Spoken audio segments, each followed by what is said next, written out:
La cuina catalana medieval era molt sofisticada. Segurament avui no ens agradaria perquè els gustos han canviat, però per la gent del segle XI hi havia plats dignes de 3 estrelles Michelin. És cert que els més pobres tenien pa, farinetes o fruits secs, però els més rics menjaven de tot, sobretot carns. I gràcies a la influència àrab i jueva, també van arribar albergínies, espinacs, fideus, sucre i espècies com la canyella, el pebre o el gengibre, que estaven molt de moda. El cabrit, el xall i l'aviram eren carns que menjaven els rics. El porc era més popular i servia per fer embotits i cansalada. Avui us proposem un plat per llapar-vos els dits: cabrit amb salsa pebrada. Per a la salsa pebrada necessitem pebre negre en gra, vinagre de vi, pa torrat, mel, sal i brou de carn. Ho piquem tot en un morter de terrissa i ho anem espassant amb el brou. Tot a mà, Res de batedores.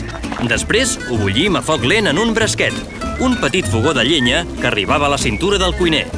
I el cabrit el fregirem a part, sobre la llar de foc, en una paella de ferro amb un raig d'oli d'oliva.